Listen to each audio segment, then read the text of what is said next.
नमस्कार। हम सब एक दूसरे से कितने अलग हैं, है ना?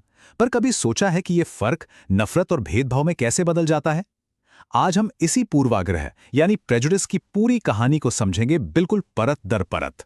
चलिए शुरुआत अपने देश भारत के ही एक खूबसूरत उदाहरण से करते हैं। सोचिए, यहाँ दुनिया के 8 बड़े धर्म हैं, 1600 से ज्यादा भाषाएं बोली जाती हैं और तो और 100 से भी ज्यादा तरह के नृत्य किए जाते हैं। यही बेमिसाल विविधता तो हमारी असली पहचान है।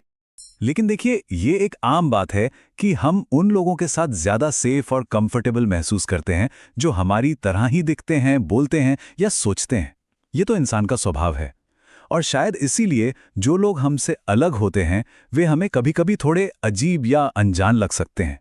मगर तब क्या होता है जब ये भावनाएं धीरे धीरे कठोर होकर एक नेगेटिव रवैये में बदल जाती हैं? असल में कहानी यहीं से शुरू होती है।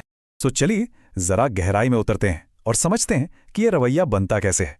कैसे हमारे विचार एक पक्की धारणा यानी स्टीरियोटाइप बन जाते हैं। इसी को कहते हैं पूर्वाग्रह यानी प्रेजुडिस। इसका सीधा सा मतलब है जब हम किसी को नेगेटिव तरीके से जज करते हैं या उन्हें खुद से कम समझते हैं।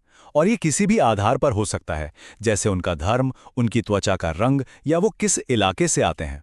ये हमें रोजमर्रा की जिंदगी में भी देखने को मिलता है, जैसे शहर और गांव के बीच की सोच का फर्क।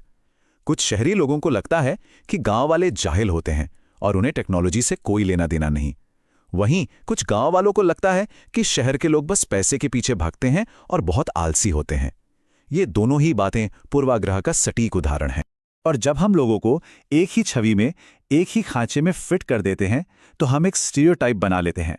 और ये चीज़ हमें उस इंसान को एक व्यक्ति के तौर पर देखने से रोक देती है जिसके अपने अलग गुण और अपनी अलग पहचान हो सकती है। इसे एक बहुत ही आम लेकिन गहरे उदाहरण से समझते हैं। लड़के रोते नहीं, ये सिर्फ एक कहावत नहीं है।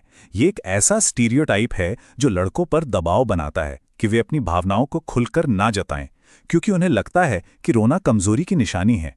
अब देखिए कैसे एक छोटी सी बात भी किसी पर कितना गहरा असर डाल सकती है। अब देखिए, ये पूर्वाग्रह और स्टीरियोटाइप सिर्फ हमारे दिमाग में नहीं रहते, इनका असर हमारी असल दुनिया पर भी पड़ता है। तो चलिए देखते हैं कि इसके असली नतीजे क्या होते हैं।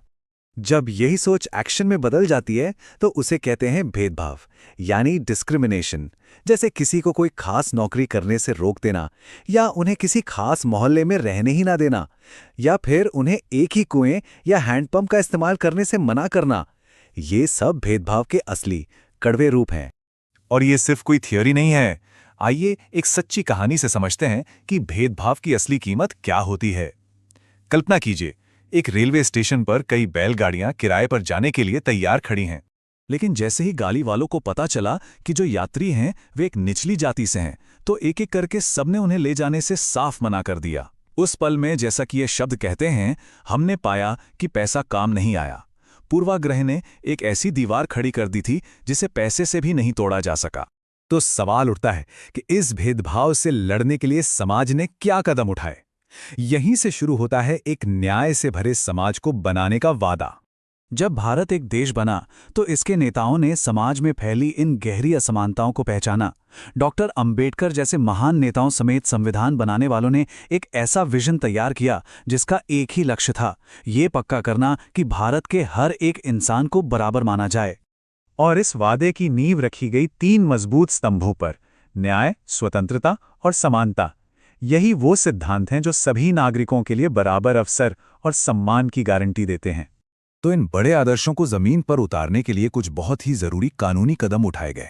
जैसे छुआछूत को एक अपराध घोषित किया गया और इसे कानूनी तौर पर खत्म कर दिया गया।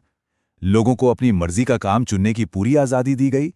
सरकारी नौकरियां सबके लिए खोल दी गई और यह माना गया कि विविधता का सम्मान करना ही समानता की दिशा में एक बड़ा कदम है। लेकिन एक बात समझना बहुत जरूरी है, सिर्फ कानून बना देना ही काफी नहीं होता। सच्ची समानता कोई मंजिल नहीं है, ये एक ऐसा सफर है जिस पर हमें लगातार चलते रहना है। ये अपने आप नहीं होगा, इसके लिए हम सभी को मिलकर कोशिश करनी होगी।